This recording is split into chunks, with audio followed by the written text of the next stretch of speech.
Kisah Nabi yang masih hidup hingga kini. Ini adalah kisah seorang Nabi yang hingga saat ini masih hidup. Kelak ia akan diwafatkan dan dimakamkan di muka bumi setelah menegakkan kebenaran atas syariat Nabi Muhammad SAW. Allah Subhanahu wa Ta'ala berfirman, "Sesungguhnya Allah telah memilih Adam, Nuh, keluarga Ibrahim, dan keluarga Imran melebihi segala umat pada masa masing-masing sebagai satu keturunan, sebagiannya adalah keturunan dari sebagian yang lain. Allah Maha Mendengar, Maha Mengetahui." Allah Subhanahu wa Ta'ala telah memilih Nabi Adam alaihissalam sebagai bapak seluruh manusia, Nabi Nuh alaihissalam sebagai rasul pertama, dan keluarga Ibrahim yang di dalamnya termasuk Nabi Muhammad SAW. Di antara keluarga yang dimuliakan Allah Subhanahu wa Ta'ala disebut pula keluarga Imran. Imran adalah ayah Maryam, seorang wanita suci yang melahirkan Nabi Isa alaihissalam. Maryam berasal dari keluarga terhormat di kalangan Bani Israel hingga namanya diabadikan dalam Al-Quran pada surah Ali Imran, yang berarti keluarga Imran. Keistimewaan keluarga ini terletak pada ketaatan mereka kepada Allah Subhanahu wa Ta'ala. Maryam binti Imran bin Matsam adalah keturunan Nabi Daud alaihissalam. Ayahnya Imran adalah seorang yang rajin menjalankan ibadah syalat di kalangan Bani Israel, sedangkan ibunya Hannah binti Fakud bin Kabil adalah wanita ahli ibadah. Hannah awalnya mandul, tetapi suatu hari ia melihat seekor burung memberi makan anaknya. Ia pun tergerak untuk memohon keturunan kepada Allah Subhanahu wa Ta'ala. Ia bernazar bahwa jika dikaruniai anak, ia akan mengabdikan anaknya kepada Allah Subhanahu wa Ta'ala di Baitul Maqdis. Allah Subhanahu wa Ta'ala mengabulkan doanya dan memberinya seorang anak perempuan yang diberi nama Maryam. Setelah melahirkan, Hannah memohon perlindungan kepada Allah Subhanahu wa Ta'ala untuk Maryam dan keturunannya dari gangguan setan. Permohonannya dikabulkan. Nabi Muhammad SAW bersabda, "Setiap bayi yang lahir dari anak Adam disentuh oleh setan, kecuali Maryam binti Imran dan anaknya Isa alaihissalam." Setelah Maryam lahir, ibunya menyelimutinya dengan kain dan membawanya ke masjid untuk diserahkan kepada para ahli ibadah. Mereka berebutan untuk mengasuh Maryam, tetapi akhirnya undian dibuat. Nabi Zakaria alaihissalam, yang merupakan suami dari saudari Maryam, memenangkan undian tersebut. Ia pun mengasuh Maryam dengan penuh kasih sayang. Zakaria alaihissalam menempatkan Maryam di sebuah tempat khusus di masjid. Di sana, Maryam beribadah siang dan malam hingga ia dikenal sebagai wanita ahli ibadah di kalangan Bani Israel. Allah Subhanahu wa Ta'ala memberinya karunia berupa rezeki yang tidak biasa. Setiap kali Nabi Zakaria alaihissalam mengunjungi tempat ibadah Maryam, ia mendapati buah-buahan yang tidak sesuai musimnya. Ketika ditanya dari mana asalnya, Maryam menjawab, "Itu dari Allah. Sesungguhnya Allah memberi rezeki kepada siapa yang Dia kehendaki tanpa perhitungan." Allah Subhanahu wa Ta'ala memilih Maryam sebagai wanita terbaik di zamannya. Para malaikat menyampaikan kabar gembira bahwa Allah Subhanahu wa Ta'ala akan menciptakan seorang anak darinya tanpa ayah, yakni Nabi Isa alaihissalam sebagai tanda kekuasaannya. Allah memilih Maryam untuk menciptakan seorang anak darinya tanpa ayah. Para malaikat menyampaikan kabar gembira kepadanya bahwa anaknya kelak akan menjadi seorang nabi mulia. Dan dia berbicara dengan manusia sewaktu dalam buayan, yaitu saat masih kecil, menyeru orang-orang untuk beribadah kepada Allah semata yang tiada memiliki sekutu. Sebagai wujud rasa syukur atas nikmat yang diberikan. Disebutkan bahwa Maryam terus syalat hingga kakinya pecah-pecah. Semoga Allah meridhainya, merahmatinya, serta merahmati ibu dan ayahnya. Di masjid tersebut, tidak ada seorang pun yang diizinkan masuk selain Nabi Zakaria. Maryam hanya keluar dari masjid saat haid atau karena keperluan mendesak seperti minum, makan, dan lainnya. Suatu hari, saat ia keluar masjid untuk suatu keperluan, ketika dia mengasingkan diri, yaitu menyendiri di sebelah timur Masjidil Aqsa, tanpa diduga Allah mengutus Ruhul Amin Jibril kepadanya. Maka dia menampakkan diri di hadapannya dalam bentuk manusia yang sempurna. Saat melihatnya, Maryam kata, "Sungguh, aku berlindung kepada Rabb yang Maha Pengasih terhadapmu jika engkau orang yang bertakwa." Maryam tahu bahwa orang yang bertakwa bisa menjaga diri. Jibril berkata, "Sesungguhnya, aku hanyalah utusan Rabb-mu. Aku bukanlah manusia. Aku ini seorang malaikat yang diutus Allah kepadamu untuk menyampaikan anugerah kepadamu seorang anak laki-laki yang suci. Dia berkata, bagaimana mungkin aku mempunyai anak laki-laki, padahal aku tidak punya suami dan aku bukan pula pezina. Malaikat berkata kepadanya, hal tersebut mudah baginya, karena dia kuasa atas segala sesuatu. Maka kami tiupkan ke dalam rahimnya sebagian dari ruh ciptaan kami. At-Tahrim ayat 12. Ketika Maryam mengandung, dia mengasingkan diri dengan kandungannya itu ke tempat yang jauh, karena saat hamil, Maryam sangat sedih. Dia tahu banyak orang yang akan membicarakannya. Berita kehamilan Maryam menyebar di kalangan Bani Israel, hingga belum pernah ada omongan yang menimpa suatu keluarga pun melebihi omongan terhadap keluarga Zakaria. Ketika akan melahirkan, Maryam bersandar di pangkal pohon kurma lalu berkata, aduhai, alangkah baiknya aku mati sebelum ini, dan aku menjadi sesuatu yang tidak berarti, lagi dilupakan. Jibril menyeru Maryam, janganlah engkau bersedih hati. Sesungguhnya Rabbmu telah menjadikan mengalir air anis di bawahmu. Dan goyanglah pangkal pohon kurma itu ke arahmu. Niscaya pohon itu akan menggugurkan buah kurma yang masak kepadamu.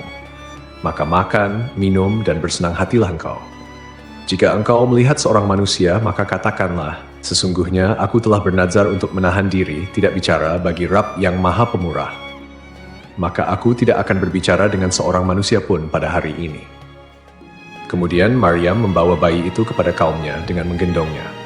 Saat kaumnya melihat Maryam menggendong bayi, mereka berkata, wahai Maryam, sungguh engkau telah membawa sesuatu yang sangat mungkar.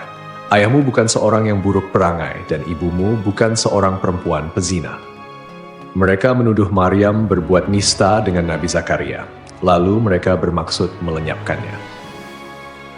Kala situasi kian genting, tak lagi ada kesempatan, tidak mampu mengucapkan dengan kata-kata, dan tawakal kepada zat pemilik keagungan kian besar. Saat itu tidak ada lagi yang tersisa selain ikhlas dan berserah diri. Maka Maryam menunjuk kepada anaknya dan berkata, berbicaralah dengannya karena dia yang akan memberi kalian jawaban.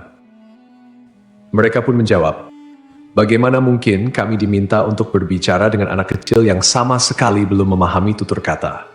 Selain itu, anak ini masih menyusu dalam buayan dan tidak bisa membedakan mana susu dan mana keju. Sikapmu ini hanya omong kosong yang tak berdasar, mengolok-olok dan menghina kami, karena kau tidak memberikan jawaban yang jelas, mengalihkan perhatian kepada anak kecil yang masih berada dalam buayan. Saat itu, Isa bayi berkata, sesungguhnya aku hamba Allah. Dia memberiku kitab, Injil, dan menjadikanku seorang nabi. Dia menjadikan aku seorang yang diberkahi di mana saja aku berada. Dan dia memerintahkan kepadaku untuk melaksanakan syalat dan menunaikan zakat selama aku hidup, serta berbakti kepada ibuku. Dia tidak menjadikanku seorang yang sombong lagi celaka. Kesejahteraan semoga dilimpahkan kepadaku pada hari kelahiranku, pada hari wafatku, dan pada hari aku dibangkitkan hidup kembali. Ini adalah kata-kata pertama yang diucapkan Isa putra Maryam. Kata-kata pertama yang ia ucapkan adalah pengakuan ubudiyah kepada Rabb-nya, dan bahwa Allah adalah Rabb-nya. Maka kata-kata Isa ini menyucikan Allah dari perkataan orang-orang zalim yang menyatakan bahwa ia adalah anak Allah. Isa juga membebaskan ibunya dari segala tuduhan zina yang disampaikan oleh orang-orang bodoh terkait kelahirannya. Allah berfirman, itulah Isa putra Maryam yang mengatakan perkataan yang benar yang mereka ragukan. Tidak patut bagi Allah mempunyai anak, maha suci dia. Apabila dia hendak menetapkan sesuatu, maka dia hanya berkata kepadanya, jadilah. Maka jadilah sesuatu itu. Setelah mukjizat yang Allah berikan kepada Nabi Isa alaihissalam, sebagian Bani Israel ada yang beriman, dan sebagian lainnya tetap tidak mau beriman. Nabi Isa lahir di Baitul Lahm, Bethlehem, di dekat Baitul Maqdis, sebuah kota yang terletak sekitar 9,5 km di selatan Yerusalem. Wahab bin Munabbih menyebutkan bahwa kala itu berhala-berhala runtuh di belahan timur dan barat bumi. Para setan pun kebingungan karena kondisi tersebut. Hingga akhirnya Raja Iblis mengetahui berita tentang Isa. Mereka mendapati Isa berada dalam buayan ibunya, sementara para malaikat menatapnya dengan tajam. Saat itu muncul sebuah bintang besar di langit yang membuat Raja Persia merasa khawatir. Ia bertanya kepada para dukun tentang munculnya bintang tersebut. Para dukun berkata, bintang ini pertanda lahirnya seorang bayi agung di bumi. Raja Persia kemudian mengirim utusan dengan membawa emas, sayuran, dan susu untuk dihadiahkan kepada Isa. Saat tiba di Syam, mereka ditanya oleh raja setempat tentang maksud kedatangan mereka. Mereka mengutarakan kejadian sebenarnya. Raja Syam kemudian menanyakan hal itu dan ternyata Isa putra Maryam telah dilahirkan di Baitul Maqdis. Beritanya menyebar luas karena sang bayi bisa berbicara saat masih berada dalam buayan.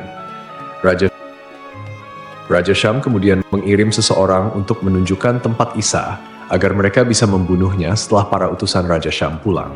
Ketika mereka sampai ke tempat Maryam dan menyerahkan sejumlah hadiah, mereka pulang. Lalu ada yang berkata kepada Maryam, para utusan Raja Syam hanya datang untuk membunuh anakmu. Maryam kemudian menggendong bayi Isa dan membawanya pergi ke Mesir. Di sana ia menetap hingga Isa mencapai usia 12 tahun.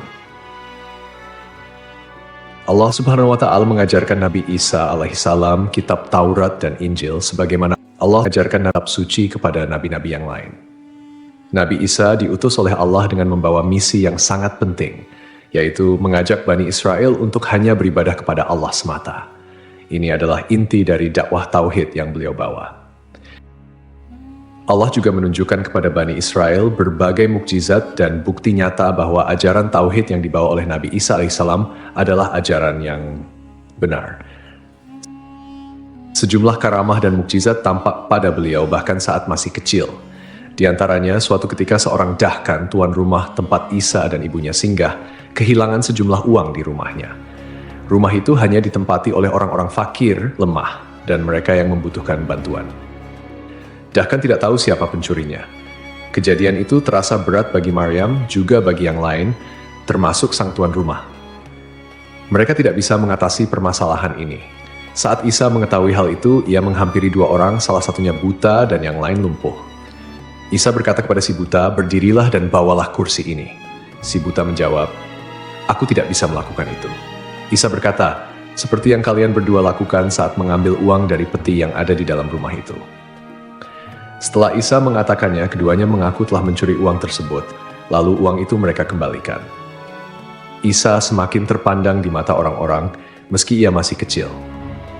Ingatlah, ketika Allah berfirman, wahai Isa putra Maryam, ingatlah nikmatku kepadamu dan kepada ibumu sewaktu aku menguatkanmu dengan Ruhul Kudus. Engkau dapat berbicara dengan manusia pada waktu masih dalam buayan dan setelah dewasa. Ingatlah, ketika aku mengajarkan menulis kepadamu juga hikmah, Taurat, dan Injil. Ingatlah, ketika engkau membentuk dari tanah suatu seperti bentuk burung dengan seizinku, kemudian engkau meniupnya, lalu menjadi seekor burung yana dengan seizinku. Ketika engkau menyembuhkan orang yang buta sejak lahir dan orang yang berpenyakit kusta dengan seizinku. Ketika engkau mengeluarkan orang mati dari kubur menjadi hidup dengan seizinku. Ingatlah, ketika aku menghalangi Bani Israel dari keinginan mereka membunuhmu, pada waktu engkau mengemukakan kepada mereka keterangan-keterangan yang nyata, lalu orang-orang kafir di antara mereka berkata, ini tidak lain hanyalah sihir yang nyata. Pada zaman Nabi Isa, manusia sangat tertarik dengan ilmu pengobatan. Maka Allah memberikan mukjizat kepada Nabi Isa terkait hal itu. Beliau bisa menyembuhkan orang yang buta sejak lahir dengan izin Allah, menyembuhkan orang yang berpenyakit kusta, bahkan menghidupkan orang yang telah mati. Nabi Isa juga bisa membuat burung dari tanah liat dan menghidupkannya atas izin Allah. Semua mukjizat itu ditujukan agar Bani Israel menyembah dan hanya beribadah kepada Allah Subhanahu wa Ta'ala semata. Allah juga memberi ilham kepada para pengikut setia Nabi Isa alaihissalam yang dikenal sebagai Al-Hawariyun. Mereka berkata, kami beriman kepada Allah dan Rasul-Nya, dan kami bersaksi bahwa kami adalah orang-orang yang patuh kepada ajaran-Mu. Namun suatu hari para pengikut itu meminta sesuatu yang luar biasa. Mereka berkata, wahai Isa putra Maryam, bersediakah Tuhanmu menurunkan hidangan dari langit kepada kami? Nabi Isa mengingatkan agar mereka bertakwa kepada Allah dan tidak meminta sesuatu yang berlebihan. Namun, mereka menjelaskan bahwa mereka ingin memakan hidangan itu agar hati mereka tenang dan yakin bahwa apa yang Nabi Isa sampaikan adalah benar. Maka Nabi Isa AS pun berdoa dengan penuh harap Ya Allah, turunkanlah kepada kami hidangan dari langit, dan jadikanlah hari turunnya sebagai hari raya bagi kami, bagi generasi sebelum kami dan setelah kami, serta sebagai tanda kebesaran-Mu. Berilah kami rezeki ya Allah, karena Engkaulah sebaik-baiknya pemberi rezeki. Allah pun mengabulkan doa itu dengan berfirman, "Sungguh aku akan menurunkan hidangan itu kepadamu. Tetapi barang siapa kafir di antaramu setelah turunnya hidangan itu, maka sungguh aku akan mengazabnya dengan azab yang tidak pernah aku timpakan kepada seorang pun di antara umat manusia."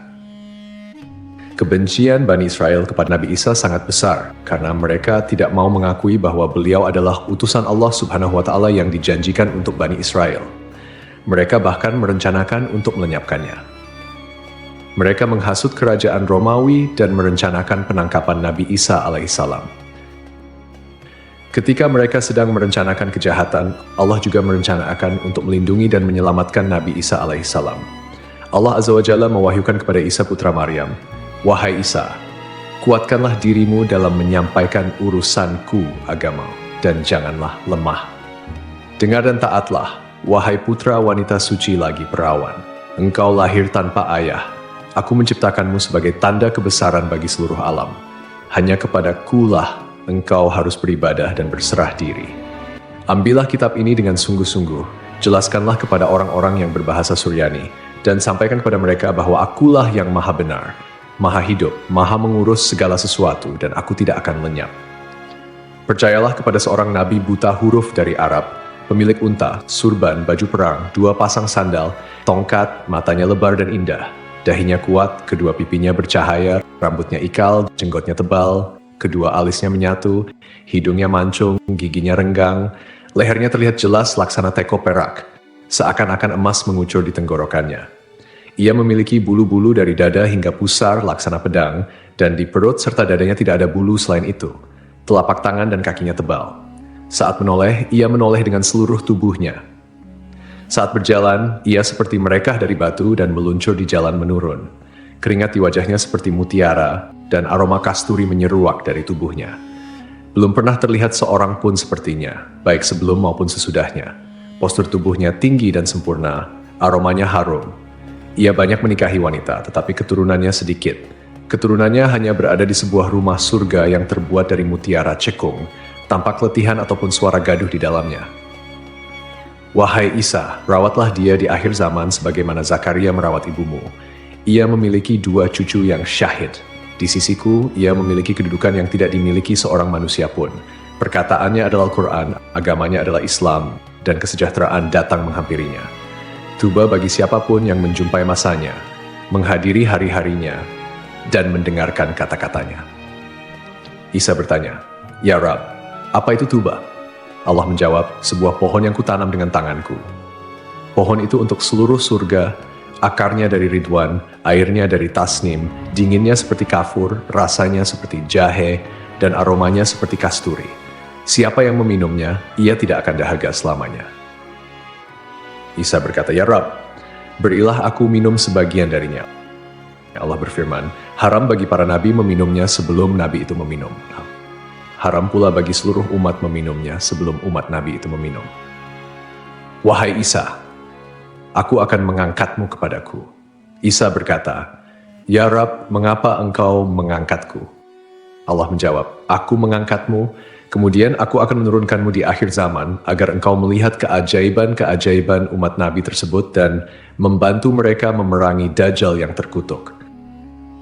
Aku akan menurunkanmu pada waktu syalat, tetapi engkau bukan bertindak sebagai imam, karena mereka adalah umat yang dirahmati dan tidak ada nabi setelah nabi mereka."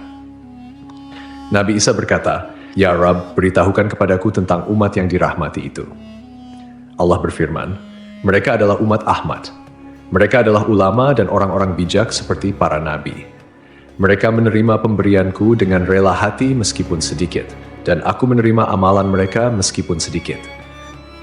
Aku memasukkan mereka ke surga karena kalimat la ilaha illallah." Wahai Isa, mereka adalah penghuni surga terbanyak karena belum pernah ada lisan suatu kaum yang merendah dengan kalimat la ilaha illallah seperti mereka. Dan belum pernah ada leher-leher suatu kaum yang tunduk dengan bersujud seperti mereka.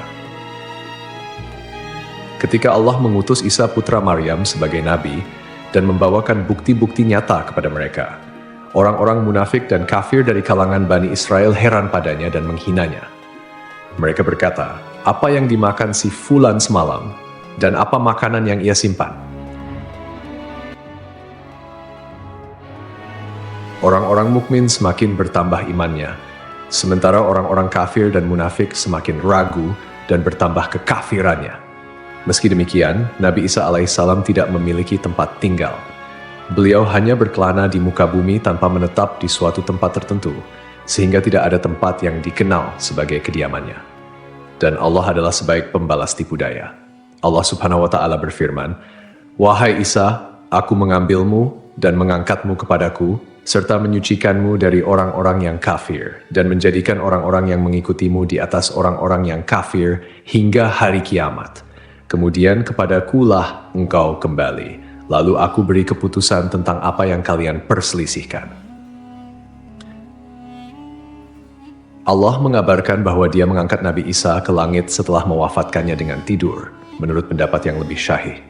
Allah menyelamatkannya dari gangguan orang-orang Yahudi yang menghasut raja kafir pada masa itu untuk membunuh dan menyalibnya. Nama raja tersebut adalah Daud bin Naura. Ia memerintahkan untuk membunuh dan menyalib Nabi Isa alaihi salam. Saat Allah berkehendak untuk mengangkat Nabi Isa ke langit, beliau keluar menemui para sahabatnya. Ketika itu di Baitul Maqdis terdapat 12 pengikut setianya. Nabi Isa keluar dari sebuah sumber air dengan rambut yang masih meneteskan air lalu berkata, "Sungguh, di antara kalian nanti ada yang akan ingkar terhadapku sebanyak 12 kali setelah sebelumnya beriman kepadaku." Kemudian beliau berkata, "Siapa yang mau diserupakan denganku lalu dibunuh sebagai penggantiku, maka ia akan meraih derajat yang sama sepertiku."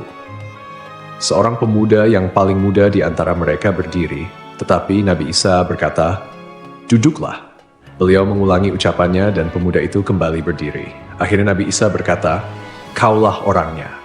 Allah kemudian menyerupakan pemuda tersebut dengan Nabi Isa. Allah mengangkat Nabi Isa dari loteng Baitul Maqdis ke langit. Tidak lama kemudian, orang-orang Yahudi yang mencari Nabi Isa masuk ke dalam. Mereka menangkap pemuda yang diserupakan itu, lalu membunuh dan menyalibnya. Setelah kejadian itu, para pengikut Nabi Isa terpecah di 3 kelompok. 1.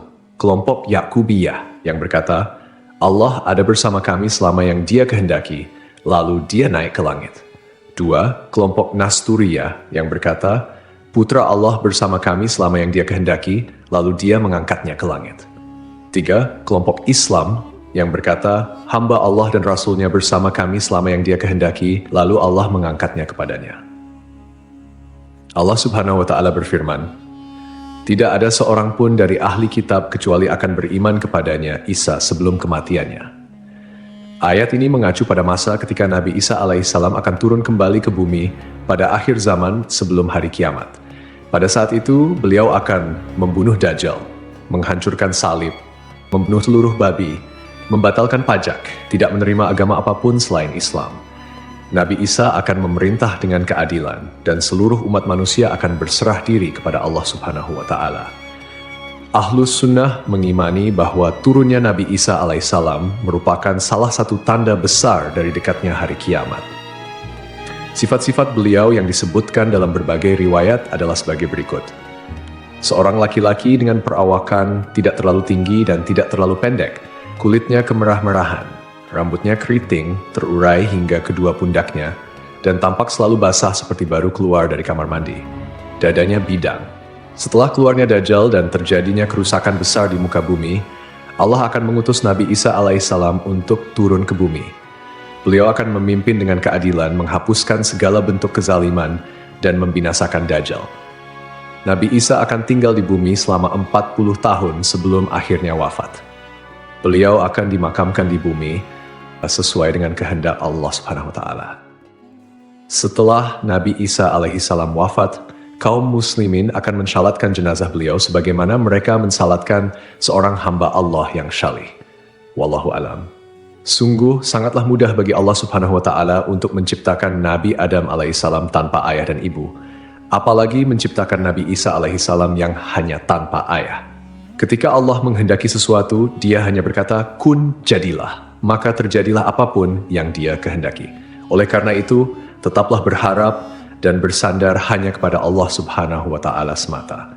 Semoga kita dapat mengambil hikmah dari kisah ini dan semakin meningkatkan keimanan kita kepadanya. Wassalamualaikum warahmatullahi wabarakatuh.